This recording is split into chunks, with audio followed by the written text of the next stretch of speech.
Hello learners, welcome to AK Education. Today we will begin with the Bloom's taxonomy and Edgar Dale's Corner of Experience, which is a very important topic for the paper 1 and paper 2. Okay, firstly let's see today's motivation, that is the believe in yourself and you will be unstoppable. खुद में यकीन करोगे तो आपको कोई भी नहीं रोक सकता, आपको कभी फेल्यूर नहीं मिलेगी. खुद में यकीन करना सीखो. Okay, let's begin with the Bloom's taxonomy. Bloom's taxonomy is of three types. One is the cognitive domain, second is the affective domain, and third is the psychomotor domain. Okay, cognitive domain is of the mind skills, our intellectual skills, knowledge, mind. Okay, cognitive का मतलब ही होता है mind और intellectual. Okay, belongs to the knowledge. Affective means emotions. Which deals with our emotions, okay, attitude or self. Psychomotor deals with the manual or physical skills. Psychomotor physical skills. Okay, जो affective domain है उसको क्रैथवोल ने दिया था. जो psychomotor domain है उसको तीन राइटर्स ने दिया था. एक Dave, second is the Simpson and third is the Anita Harrow. Simpson की सबसे बेस्ट थ्योरी मानी गई थी. ओके, एंड कॉग्निटिव को ब्लूम ने ही दिया था. बट इफ वहाँ पे क्वेश्चन आता है कि अफेक्टिव को भी ब्लूम ने दिया था, यस, अफेक्टिव को भी ब्लूम ने दिया था, कॉग्निटिव एंड साइकोमोटर डोमेन को भी. ओके, ये सारी ब्लूम्स की टेक्सोनॉमी है. ओके, बट जो कॉग्निटिव है वो ब्लूम ने दी थी, अफेक्टिव को क्रैथवोल ने दी थी एंड साइकोमोटर को देव, सिम्पसन एंड अनीता हैरो ने दी थी. Okay, let's see firstly cognitive blooms taxonomy. Cognitive means knowledge, mind, which belongs to our mind, okay, and intellectually. Okay, let's begin. How you will remember this cognitive Bloom's taxonomy with the mnemonics KASE. K-KASE. Okay, K means knowledge, C means comprehension, A means application, A means analysis, S means synthesis, and E means evaluation. Okay, analysis का मतलब क्या होता है? किसी चीज़ को तोड़ना. And synthesis का मतलब क्या होता है? किसी चीज़ को जोड़ना. Okay, now let's understand this knowledge. How we will see the knowledge. Knowledge का मतलब क्या होता है? किसी चीज़ को रिमेंबर कैसे कर रहे हैं, उसको रिसाइट कैसे कर रहे हैं. ओके, सबसे ज़्यादा फोकस किस पे होता है? कि रिमेंबरिंग में एंड रिसाइटिंग में. हु, व्हाट, व्हेन, वेयर, ये सब कुछ नॉलेज में आ जाता है. रिमेंबर कर रहे हैं जब हम, फोकस किस पे है? सिर्फ रिमेंबरिंग पे. ओके, कॉम्प्रीहेंशन का मतलब क्या होता है? जब हम रिलेट कर रहे हैं चीज़ों को, जो हमने पहले पढ़ा है उन सब चीज़ों को रिलेट कर रहे हैं. That is what tells the comprehension. Okay, summarise कर रहे हैं, पैराफ्रेज कर रहे हैं. पैराफ्रेज मीन्स जो बोला गया है उसको अपनी लैंग्वेज में दोबारा से फ्रेजिंग कर रहे हैं. That what tells the paraphrase. Comprehension means क्या होता है? कि हम रिलेट कर रहे हैं चीज़ों को. Okay, application tells the applying of something. जो भी सीखा उसको बाद में अप्लाई करके देख रहे हैं. ओके, एनालिसिस मीन्स कि तोड़ दो. ओके, जो भी type of critical thinking that focus is on parts and their functionality to the whole. Okay, पहले पार्ट्स में डिवाइड करते हैं, उसको समझते हैं कि क्या क्या है, उसको एक एक पार्ट में डिवाइड करके समझा जाता है. बाद में सिंथेसिस में सब पार्ट्स को ज्वाइन कर दिया जाता है. एंड इवेल्युएशन मीन्स होता है जजमेंट करनी. ओके, इवेल्युएट करना. जैसे कि अगर आपने कोई नॉलेज ली अभी, उसको हम पिछली नॉलेज से अपने रिलेट करके देख रहे हैं. जो न्यू नॉलेज ली है उसको अप्लाई करके देख रहे हैं. फिर उसको छोटे छोटे पार्ट्स में समझ के देख रहे हैं कि वेदर इट इज़ अंडरस्टैंडेबल. फिर सारी जो भी थ्योरी थी उसको जोड़ के उसको जज कर रहे हैं. That what tells the blooms taxonomy cognitive domain.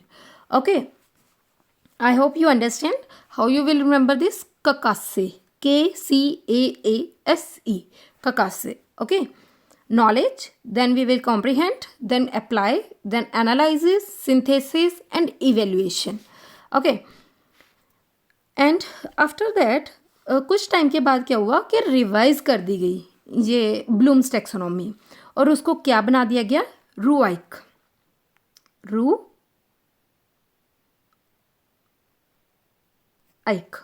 Okay, रूआइक, उसको कैसे याद करेंगे? देखो, रूआइक, आर मीन्स रिमेंबर। सबसे पहले हम जो भी चीज़ है उसको, नॉलेज को लेते हैं तो उसको रिमेंबर करते हैं, ठीक है। उसके बाद कॉम्प्रिहेंड करना, उस चीज़ को अंडरस्टैंड करते हैं इजीली। उसके बाद हम अप्लाई करके देखते हैं उसी चीज़ को, फिर एनालाइज करते हैं, पार्ट्स में डिवाइड करते हैं उसी इंफॉर्मेशन को, देन वी इवेल्युएट, जज करते हैं, एंड उसके बाद एक नया कुछ बनाते हैं, then we create something. Okay, इसको रिवाइज टेक्सोनॉमी कहा जाता है, जो कि रोआइक है। Firstly we remember something, recall करते हैं, उसके बाद अंडरस्टैंड करते हैं हर एक आइडिया को, हर एक कंसेप्ट्स को, उसके बाद अप्लाई करके देखते हैं उसी कंसेप्ट्स को इन न्यू न्यू सिचुएशंस। उसके बाद एनालाइज करते हैं, तोड़ के देखते हैं हर एक चीज़ को, कनेक्शंस ढूंढते हैं हर एक चीज़ में, देन वी इवेल्युएट, जस्टिफाई करते हैं, जजमेंट्स करते हैं, then we make an original work, something new, we create something new. Okay, that what tells the revised taxonomy of Bloom's. Okay, I hope you understand the Bloom's taxonomy, cognitive domain. Okay, now let's begin with the affective domain. Affective domain क्या कहते हैं? Firstly, we receive something, किसी चीज़ को, और इसको याद कैसे करेंगे? सबसे पहले निमोनिक्स है RR walk, RR walk। इस साल भी एग्ज़ाम में ये क्वेश्चन पूछा गया था कि इसको अरेंज करना था, ठीक है। 2020 दिसंबर 2020, जून 2020 का जो एग्ज़ाम हुआ था अभी, उसमें भी यही पूछा गया था कि हमें इस अफेक्टिव डोमेन के सारे स्टेप्स दे दिए गए थे एंड उनको अरेंज करना था, ठीक है। तो ये कैसे आएगा कि RR वोक, इसको याद रखने का निमोनिक्स है RR वोक, ठीक है। सबसे पहले किसी चीज़ को हम रिसीव करते हैं, ओके। जैसे कि कोई नॉलेज ले रहे हैं, किसी को पहले हम सुनते हैं, तो हम एक चीज़ को, कोई भी नए आइडियाज़ को, कुछ भी हम रिसीव करते हैं, फिर उस चीज़ का रिस्पॉन्ड देते हैं, okay.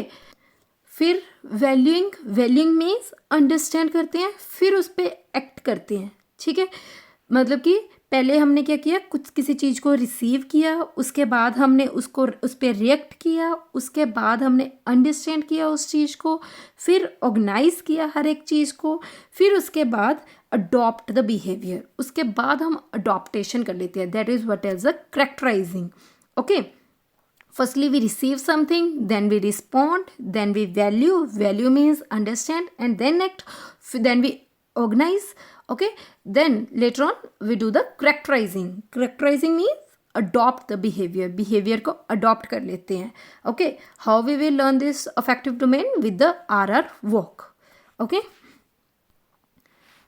Look, this also tells कि क्रैथवोल ने दिया है हमें ये जो अफेक्टिव डोमेन है वो एटीट्यूड, बिलीव्स, वैल्यूज़, इमोशंस के बारे में बताती है। एंड इसमें क्या है कि सबसे पहले हम रिसीव करते हैं, हम कुछ अटेंशन पे करते हैं किसी चीज़ की तरफ को, अवेयर होते हैं, फिर रिस्पॉन्ड करते हैं कि रिएक्ट करते हैं, वैल्यूइंग में एक्सेप्ट कर लेते हैं, ओके। फिर ऑर्गेनाइज करते हैं कि सब कुछ अपने जो वैल्यूज़ हैं उनको रीअरेंज करते हैं, एंड देन करेक्टराइज कि हम अडॉप्ट कर लेते हैं अपनी लाइफ में, अपने बिहेवियर में उसको अडॉप्ट कर लेते हैं, okay. Okay, let's see the psychomotor domain. Psychomotor domain जो कि तीन थियरिस्ट ने दिया था, देव ने, सिम्पसन ने एंड अनीता हैरो ने, okay. Firstly we will see the Dave ने कौन सी दी थी? I M PAN. How we will learn this? I M PAN. I M PAN का मतलब क्या है? Imitation, manipulation, precision, articulation and naturalization. Imitation का मतलब क्या होता है? कॉपी करना, ओके, किसी चीज़ की कॉपी करना। मैनिपुलेशन का मतलब क्या होता है? इंस्ट्रक्शंस को फॉलो करना। प्रिसीजन मतलब क्या होता है? प्रिसाइज करना। आर्टिकुलेशन का मतलब कंबाइन कर लेना। एंड नेचुरलाइजेशन का मतलब we become the experts, okay. जैसे कि अगर आप कार चलाना सीख रहे हो, एक, ठीक है, कार चलाना सीख रहे हो किसी से, तो सबसे पहले आप उसको देखते हो कि वो कार कैसे चला रहा है और उसकी कॉपी करने की कोशिश करते हो, that what tells the imitation, ठीक है। उसके बाद आप मैनिपुलेट होते हो, जैसे कि उसके बाद आप इंस्ट्रक्शंस को फॉलो करते हो कि कैसे उसने कहा था मुझे भी ऐसे ही ड्राइव करना है, जैसे सामने वाले ने मुझे बताया, ठीक है। फिर आप एक अंदाज़ा लगाना शुरू कर देते हो कि हाँ यार, अगर मैं ऐसे नहीं ऐसे करूँगा तो शायद ये कार ठीक चलेगी, ओके। फिर अब आर्टिकुलेशन, सारे जो सोच होती है, जो इंस्ट्रक्शंस होती हैं, जो आपकी स्किल्स होती हैं, वो सब कंबाइंड हो जाती हैं और नेचुरलाइजेशन में आप एक एक्सपर्ट बन जाते हो। Okay okay, I hope you clear this Dave theory. Anita Harrow ने क्या कहा? Firstly reflex movements. Reflex movements कैसे? जैसे कि एक बच्चा सबसे पहले फ्लेक्सी सीखता है, ठीक है। बेसिक फंडामेंटल मूवमेंट्स क्या होते हैं? जैसे कि फ्लेक्सी से बच्चा जंप करने शुरू कर देता है, वॉक करना सीख जाता है।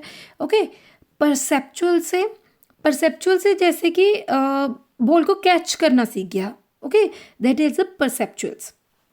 फिजिकल एक्टिविटीज़, उसके बाद वो इन सभी चीज़ों में इन्वॉल्व हो जाता है, फिजिकली वर्क करना शुरू कर देता है। स्किल्ड मूवमेंट्स, हर एक फिजिकल एक्टिविटी में, गेम्स में वो एक स्किल्स आ जाते हैं उसके अंदर, ठीक है।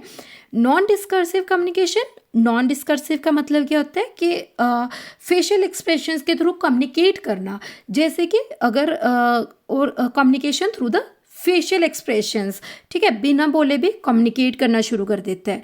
That what tells in the Anita Harrow theory ने क्या कहा था कि सबसे पहले बच्चा एक जो होता है वो रिफ्लेक्स मूवमेंट सीखता है, ठीक है। जैसे कि फ्लेक्सिस हो गया, जा मूव करना, जा स्ट्रेच करना है, एक्सटेंड करना, ऐसा कुछ सीखते हैं।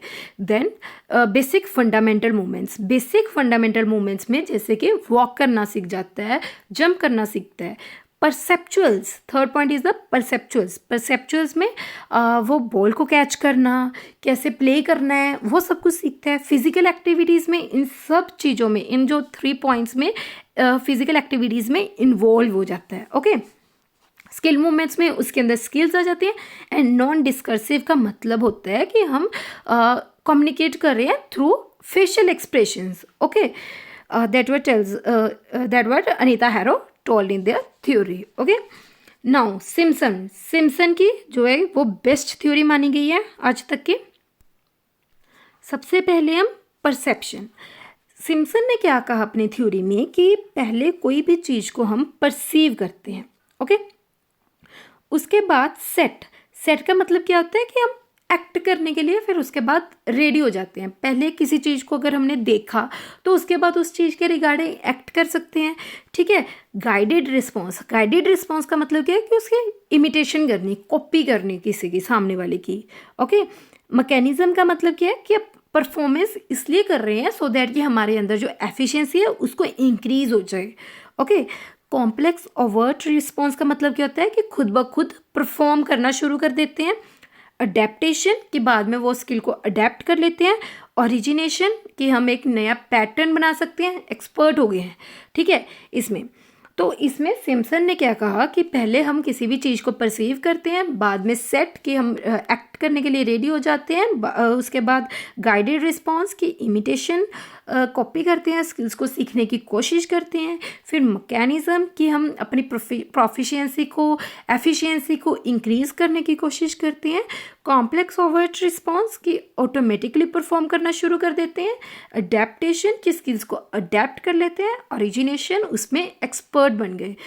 That is the Simpson theory which is the very important theory and the best theory. Okay, जो अभी तक की थ्योरी मानी गई है साइकोमोटर डोमेन में।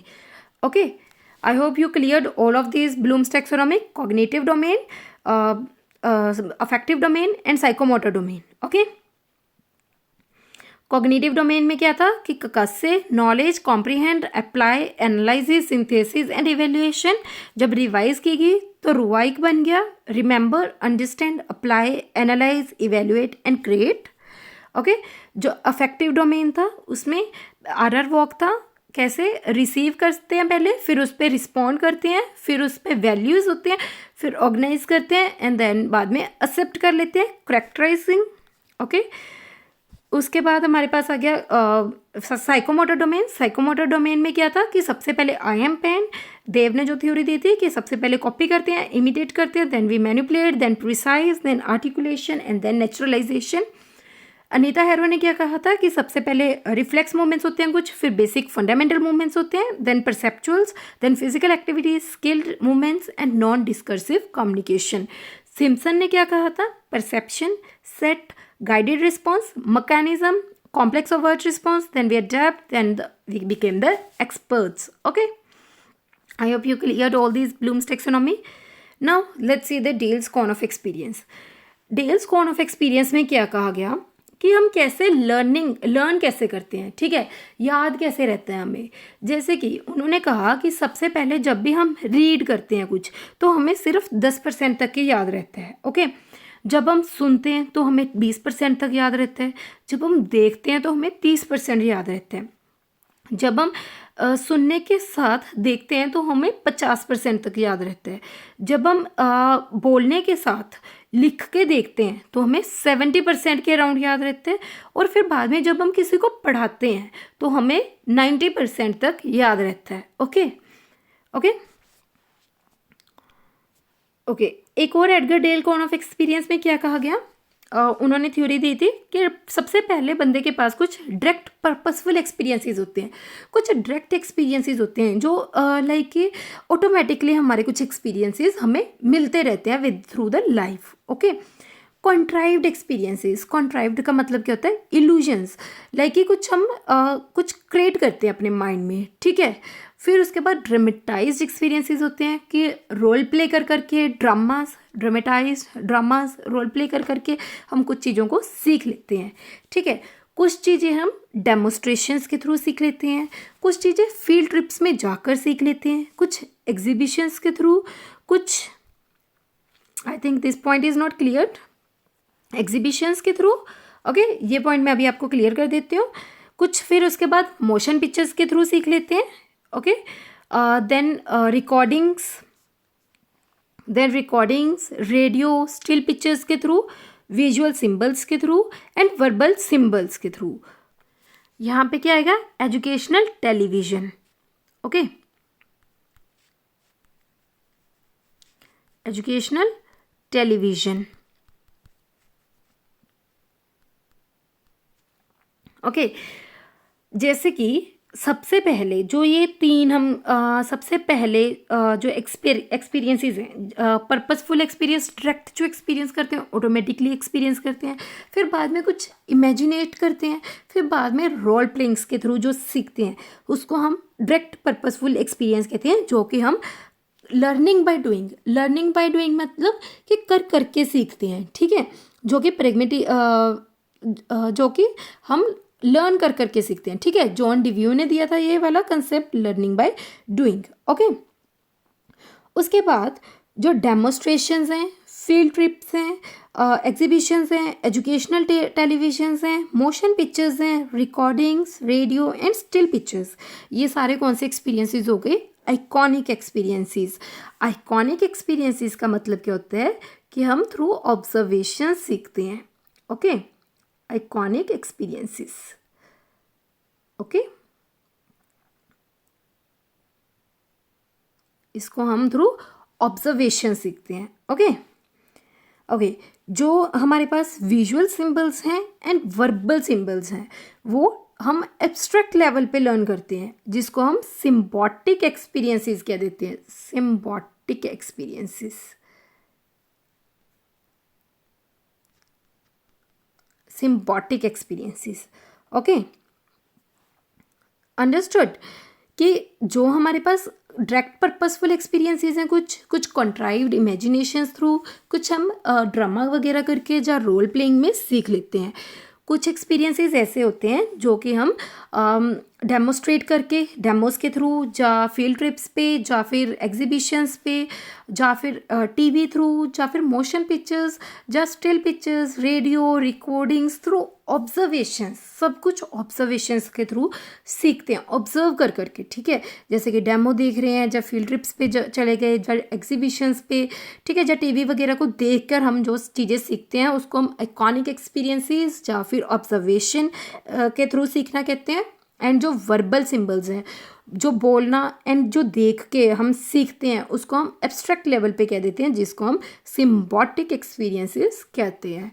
I hope guys you all clear this lecture, okay. So if you like our video, please like, subscribe and share our video, and join our Telegram link for the PDFs and link given below. And if you have any queries, comment me below, press the bell icon for the next notifications. Thank you so much guys.